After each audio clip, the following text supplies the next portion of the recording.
Hello, I'm Ezekiel, and we're here to talk about the decline of the American Empire, BRICS, the emergent multipolar world order, and the future of Europe. Throughout history, there have been three great periods of relative peace: Pax Romana, Pax Britannica, and Pax Americana. Each of these periods have been characterized by the existence of a hegemonic empire capable of acting as a policing force across the known world. The American Empire has played the role of global hegemon since inheriting the position from the British Empire in what could be described as a hostile takeover that occurred during the end of the Second World War, which resulted in the dismantling of the British Empire and Britain's subservience to the ascendant American Empire.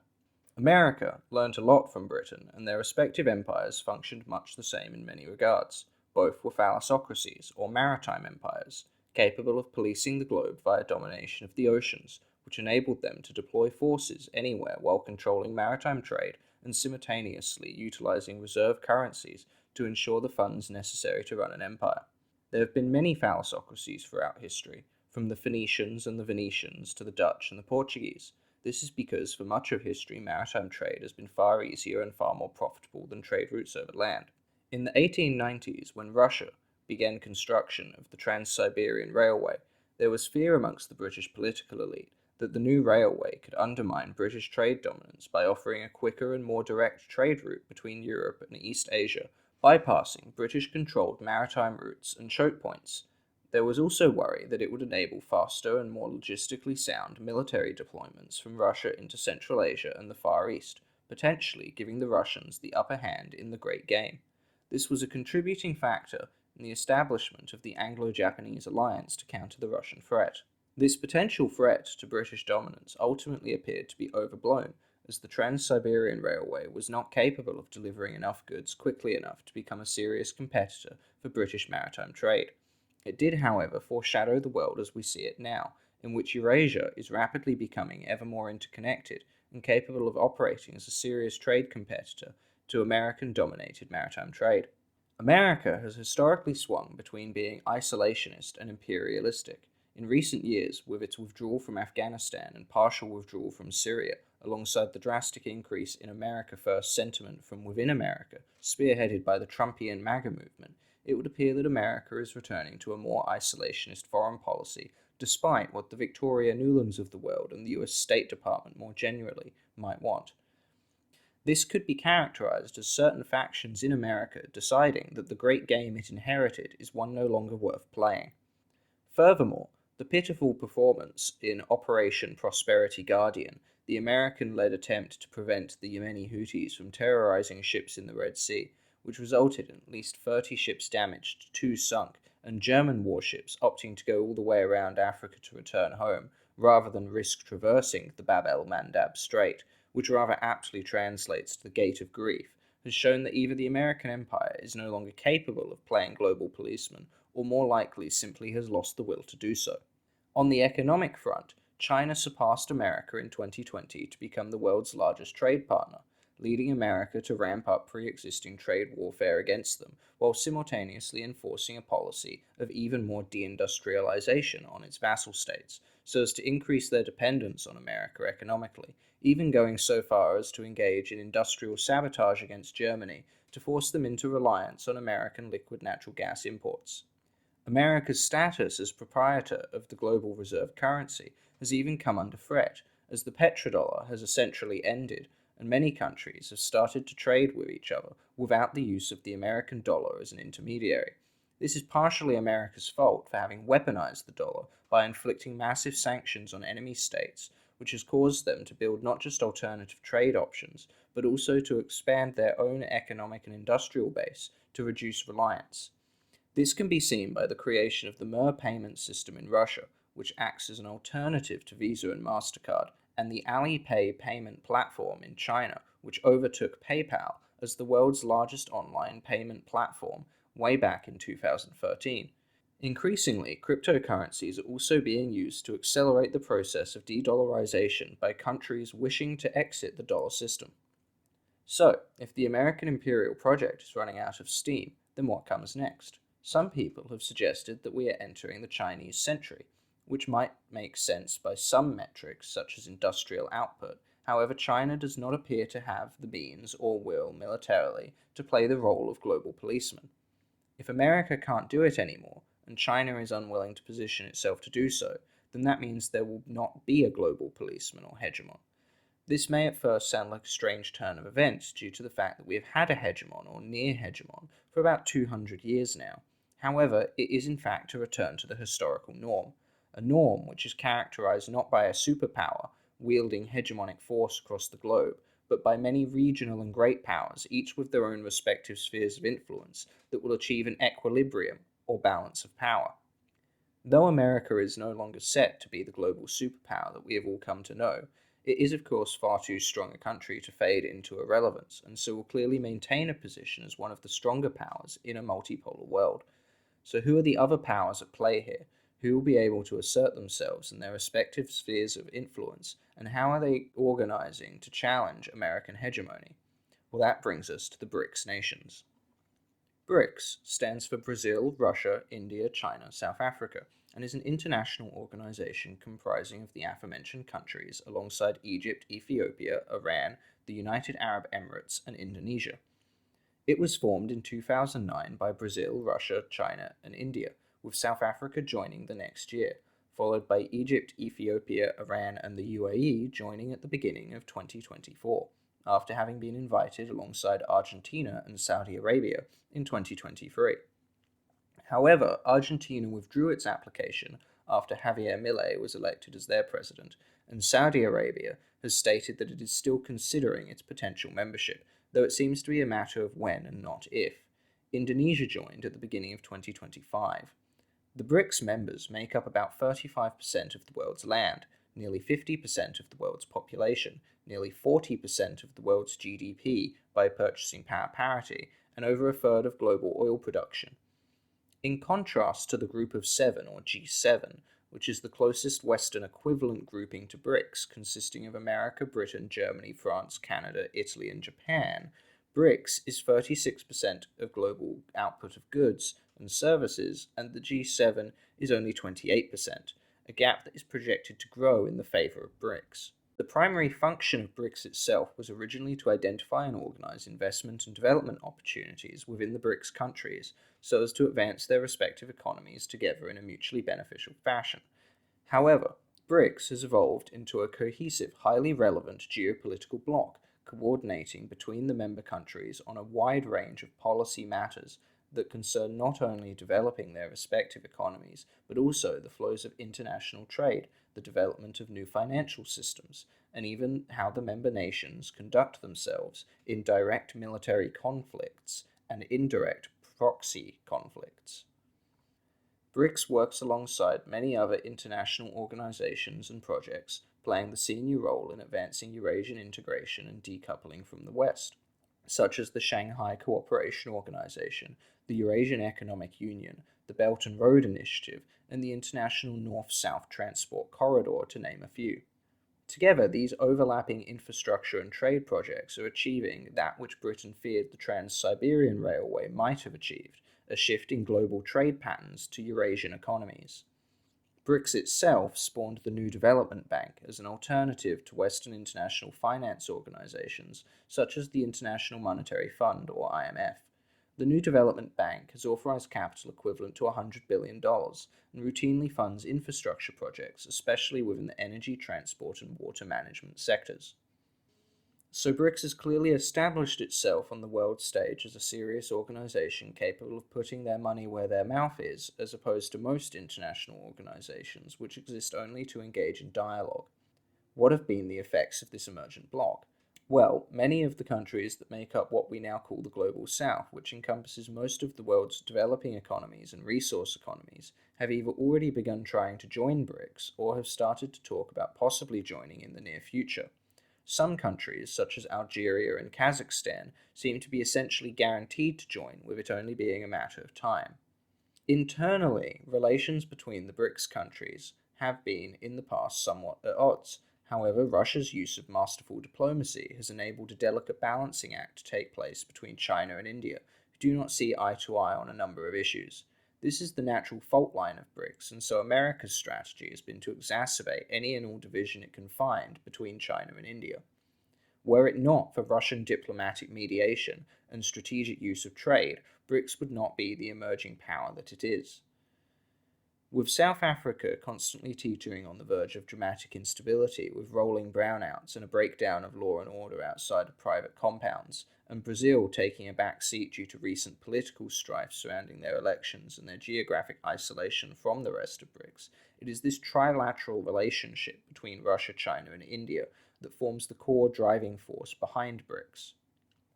Of the recent BRICS additions, Iran is by far the most significant.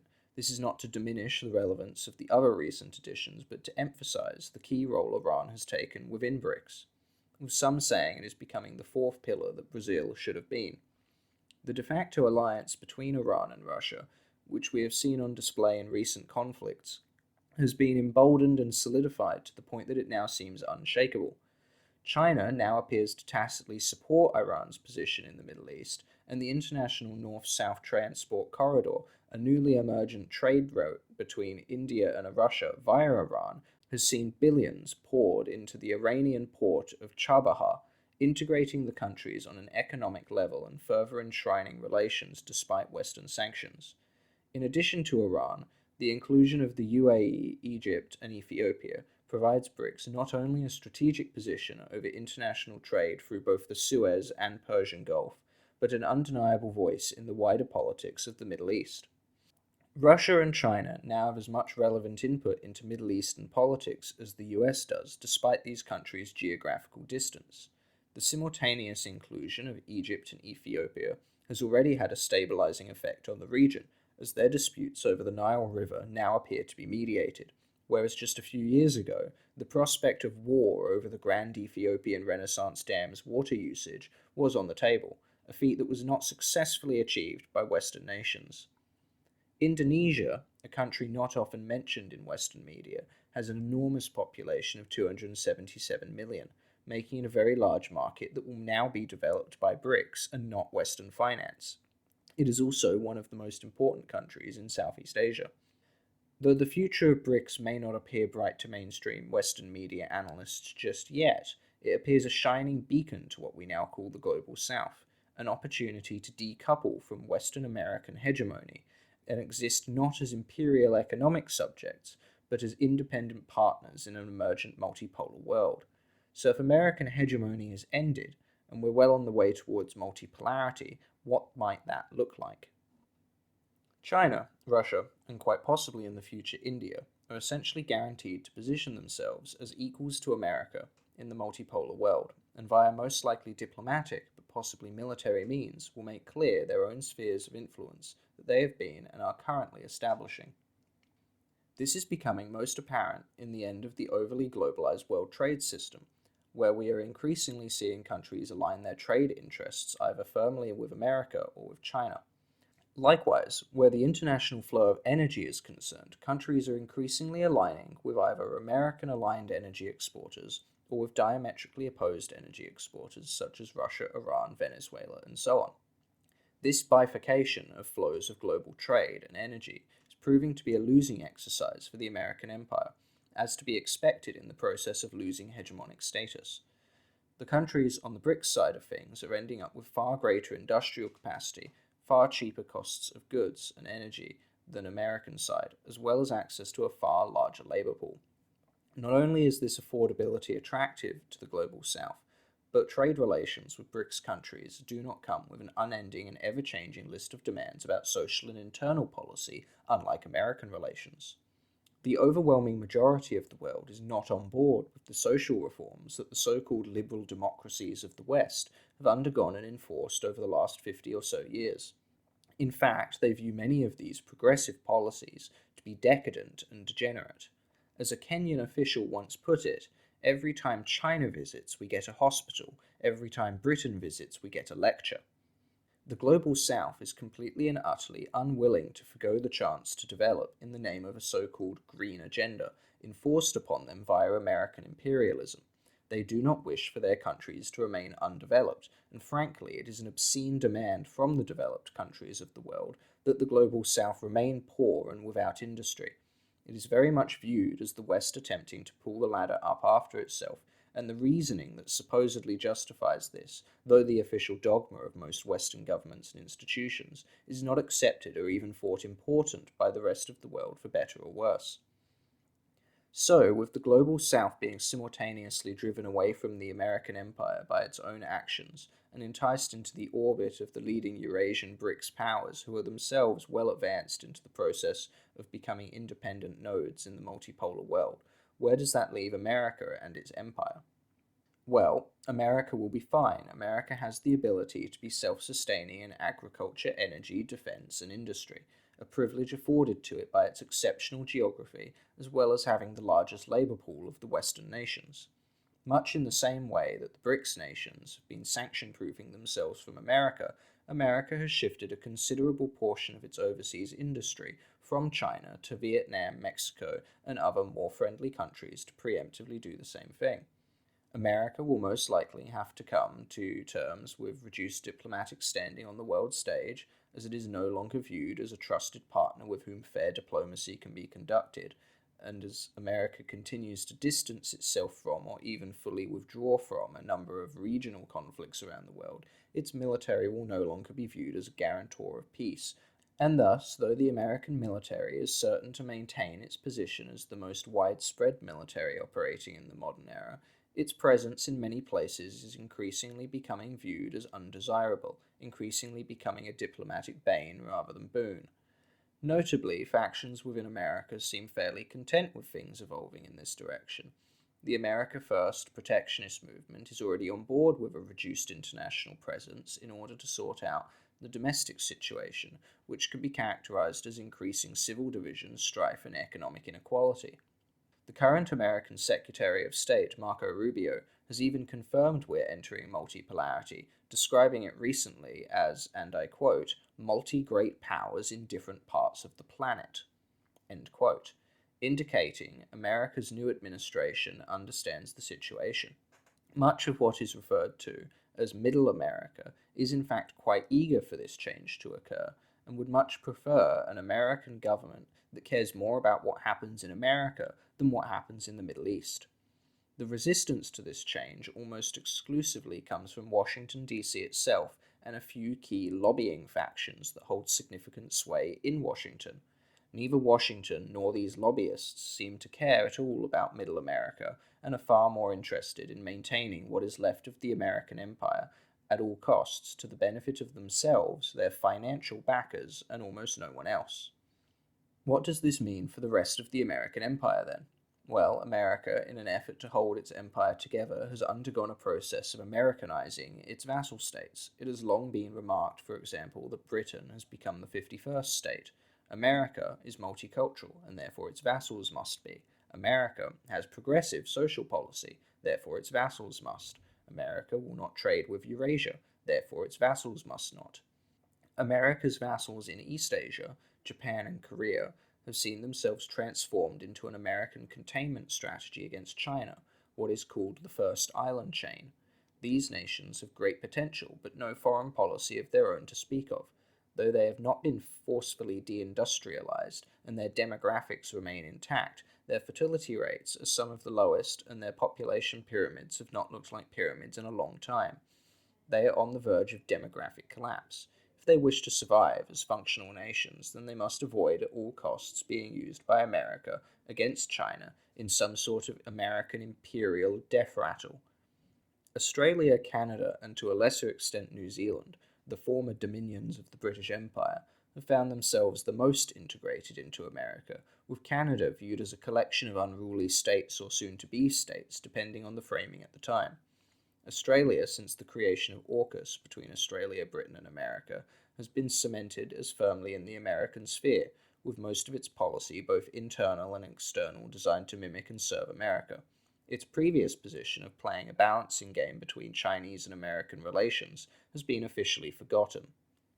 Europe has suffered the brunt of American imperial interference, and has the most to gain from the decline of the American empire.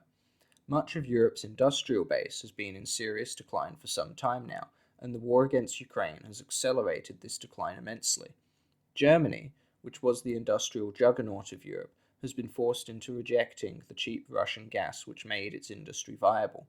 This has led to car factories being mothballed, with talk of the Chinese perhaps buying up the factories outside of Germany, and BASF, which was the largest chemical producer in the world, closing at least 11 factories and seeking to transfer production to China as a couple of examples.